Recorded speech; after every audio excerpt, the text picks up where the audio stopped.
Fill your glasses up and put your headphones in, because it's time for Off the Script. And all you fucking goons and assholes, get in line and hit subscribe, because it's time for Off the Script.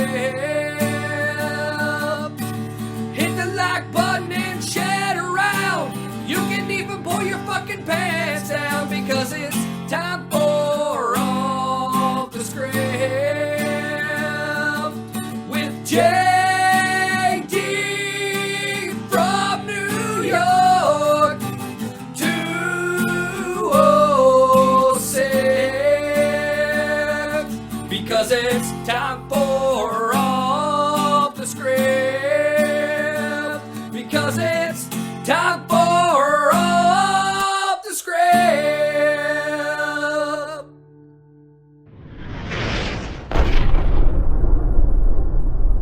What is going on, guys? JD from New York here. Thank you so much for tuning back into the channel. I got a little extra off the script for you today, April 20th, 2017.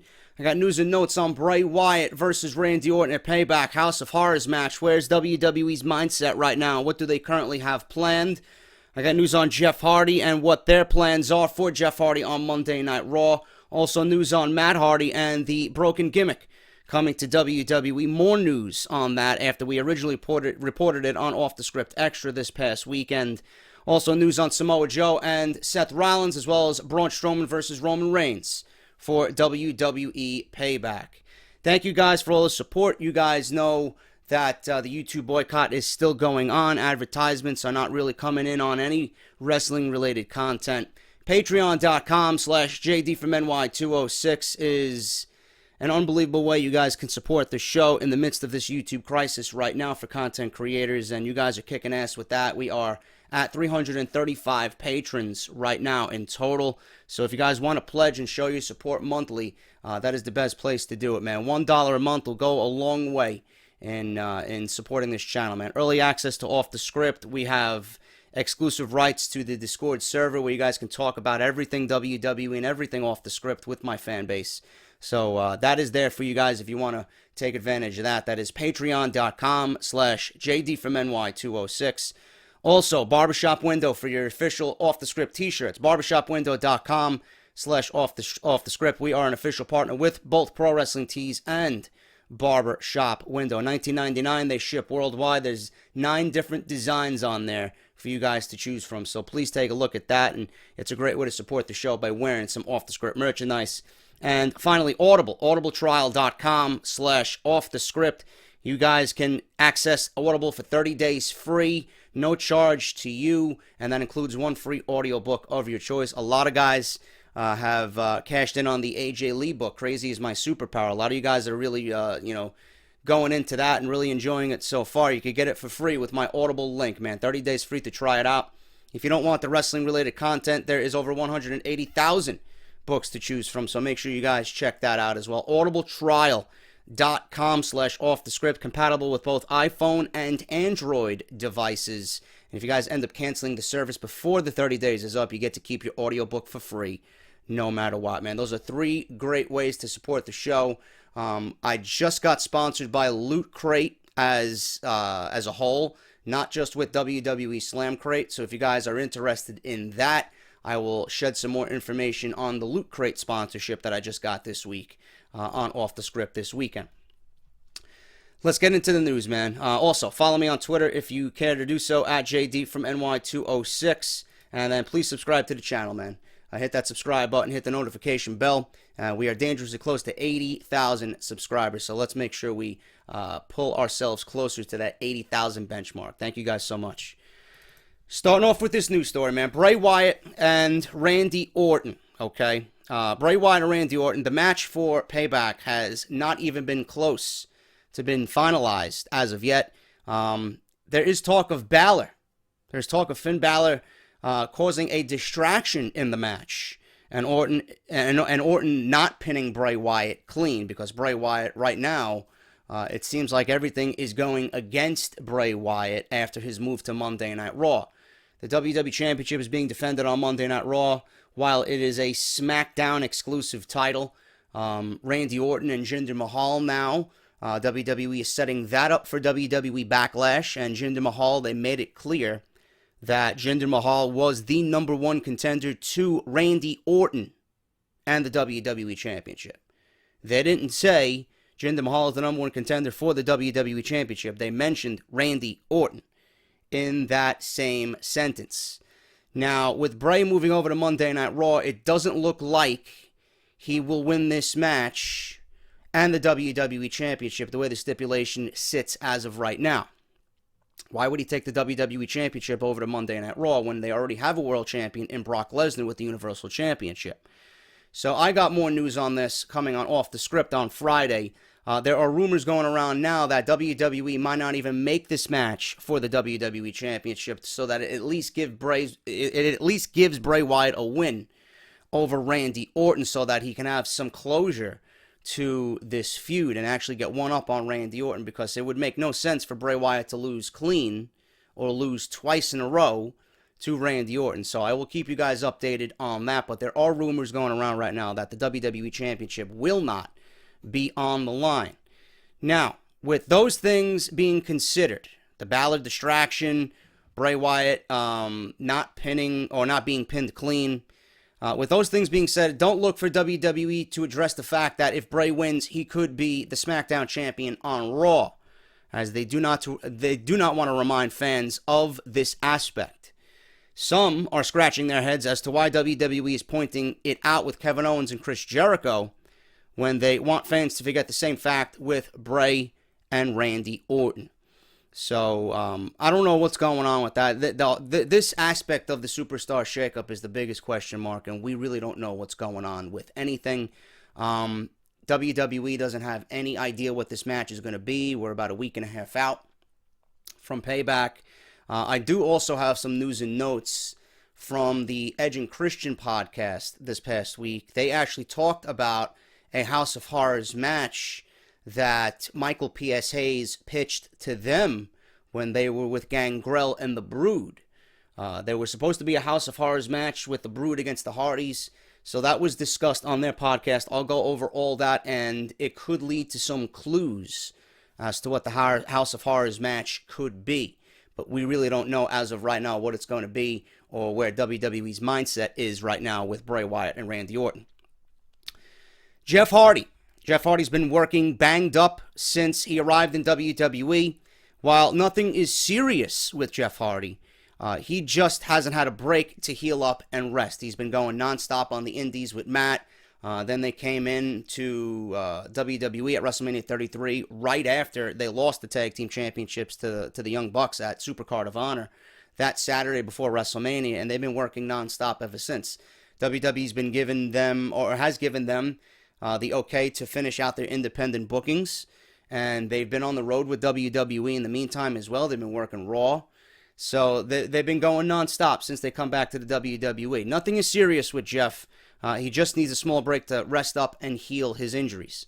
On a bigger update, everybody wants to know what is the plan for the Hardys to become broken in the WWE. This will probably happen after they lose the Tag Team Championships, but there is more to this than what we reported on Off the Script Extra just a couple of days ago. WWE is still working out a deal with Anthem. WWE will not give Anthem any royalties long-term on merchandise. What they are trying to do is give them one large lump sum to take control of the gimmick. Once that is settled, the development of them being broken will then begin on WWE television. The WWE realizes what I've been saying, that the Hardys gimmick is right now more than anything a nostalgia act, okay? They realize that the old Hardys gimmick is going to run its course very quickly. In some sense, it already has begun. Much like the Dudley Boys. It was exciting for the first month, and then the Dudleys really went to shit, and they didn't do anything with the Dudley Boys, and they became nothing but enhancement tag team for the rest of the roster. I don't want to see that happen to the Hardys. I don't think the WWE would do that with the Hardys because there's so much money to be made in them. They are planning long-term because, like I said, the WWE sees a lot of money in both Matt and Jeff. Here's where it gets tricky for WWE. Vince wants to split Jeff Hardy on his own much sooner than later.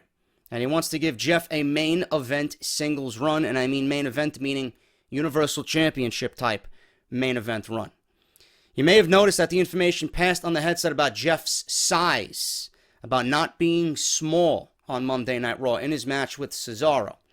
This is due to the fact that Vince is realizing how much bigger the Hardys are than pretty much everybody on Raw's roster right now. And that is the opposite of where they were 15 years ago when they brought them in, and they were the smallest guys on the roster. Let's not forget that Vince loves Jeff Hardy, but Hunter is huge on Jeff Hardy as well. So with both Vince and Hunter Hearst Helmsley, Triple H, both on Jeff Hardy's side, this is going to be big for him. It's definitely good news if you are a superstar in WWE. Vince himself would like to do Jeff Hardy versus Finn Balor as well. He wants to visit Brock Lesnar versus Jeff Hardy for the Universal Championship, which we could see at SummerSlam. We don't know yet. I have news on this as well this coming weekend on Off the Script. So the future for both the Hardys right now is looking incredibly bright.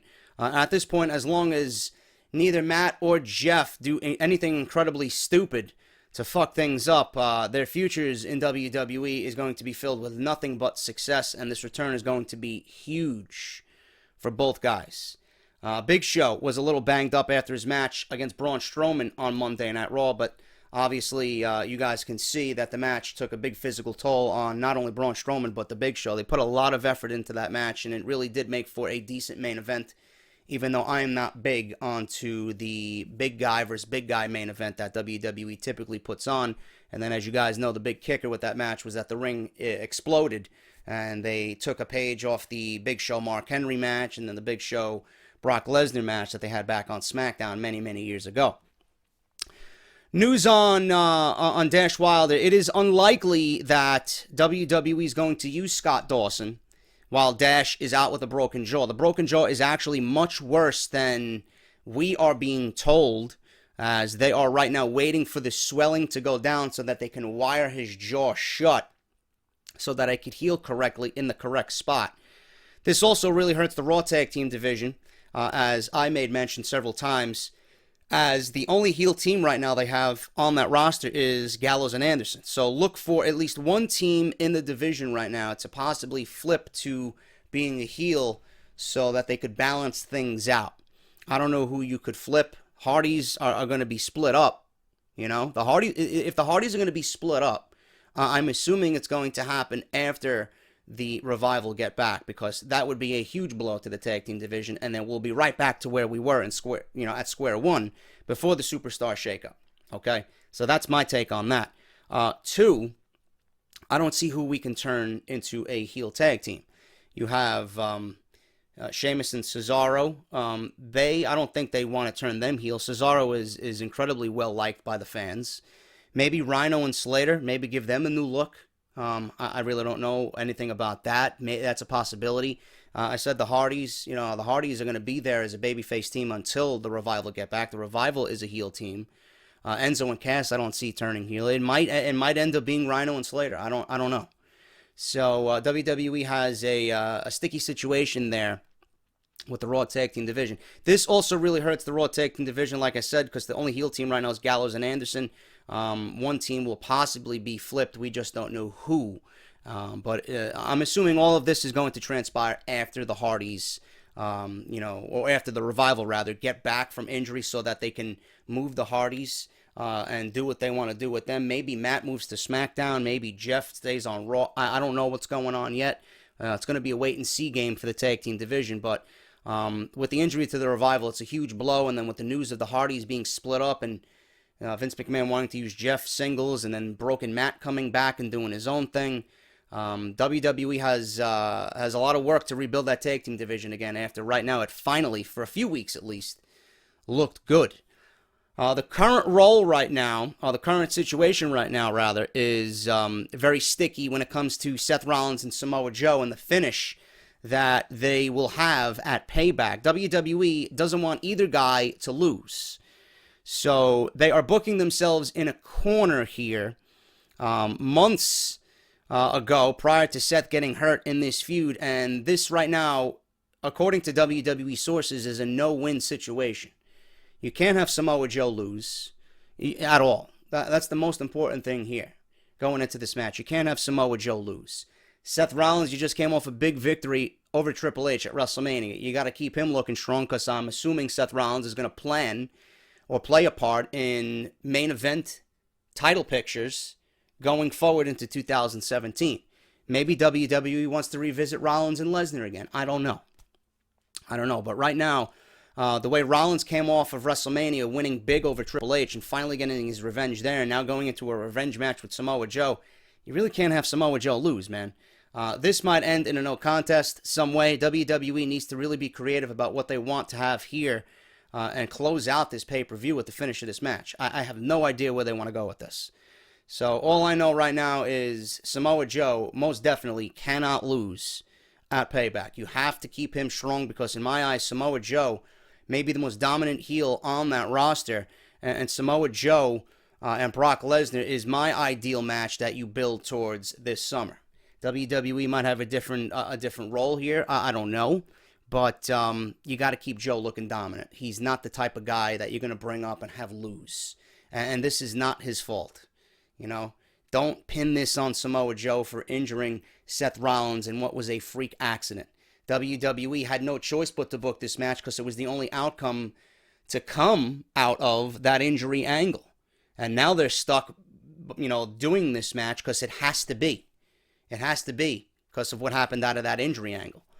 But you can't have Joe lose. I don't know how WWE books this. Maybe they add a stipulation to it. Maybe they add a last man standing stipulation to it, and both men don't make the 10 count. I have no idea. I had no double count out, double DQ, but then you're risking, the fans kind of shitting on the match because they're not getting the ending that they want. I don't know. WWE, like I said, right now, they're even considering it a no-win situation. Finally, guys, speaking of a sticky situation as it concerns finishes for Payback, Braun Strowman and Roman Reigns right now is going to be a gimmick match, and I pitched that it should be an ambulance match, just clearly based off what happened a couple of weeks ago on Monday Night Raw. As of right now, it is penciled in to be an ambulance match at Payback, so that Roman Reigns does not have to be pinned. WWE needs to make Braun Strowman look strong coming out of Payback. They know that they cannot have Braun Strowman take another clean pin like he did at Fastlane. So right now it is penciled in to be an ambulance match and Braun going over so that he does not have to pin Roman clean, because WWE doesn't want the vision of Roman Reigns taking a 3 count. It's kind of fucked up, but I think it would do Braun Strowman good to pin Roman Reigns clean and Roman Reigns look at least a little bit human. But the ambulance match opens up, a bag of the same stuff that we seen on Monday Night Raw at the pay-per-view, which I'm in favor of as well, because I like the way Braun Strowman and Roman Reigns interact with one another. It's very physical. It looks very legit. And I'm looking forward to that match. If it's going to come down to an ambulance match, there's a lot of spots that they can do. It could get out of control. It could get crazy. But all I know is with both of these matches, Joe and Rollins, and then Braun and Roman, Joe can't lose. Rollins really can't lose, but I'm more concerned about Joe. And Braun Strowman most certainly cannot lose. He has to beat Roman Reigns. He's got to get the one up on Roman Reigns. And this, even if it does end up being an ambulance match and Braun does win, I don't see it being the ending of this match. Or the feud, rather. I see this continuing on into the summer. I don't think Braun Strowman's going to be done with Roman Reigns anytime soon. So right now it's penciled in to be an ambulance match with Braun going over. WWE doesn't mind Roman losing as long as it's not by pinfall and it's under those ambulance rules and that stipulation. So look forward to that. That announcement should be coming soon because we're only about a week and a half out of Payback. And that's all I got, guys. That's off the script extra. Some news and notes from this week. So let me know what you guys think about everything. I am JD. Hit that thumbs up. Certainly support the channel with the Patreon and Audible and the t-shirts, man, from Barbershop Window. That's patreon.com/JD from NY206. audibletrial.com/offthescript, and then barbershopwindow.com/offthescript. Follow me on Twitter at JD from NY206, and please subscribe to the channel for more great WWE content. Off the Script will be recording later this evening, and it will be up for my patrons later tonight. Thank you all so very much, and I will see you all later today, again with some more news and rumors, if anything becomes available, man. I am JD. Enjoy your Thursdays, and I'll see you all tomorrow for Off the Script.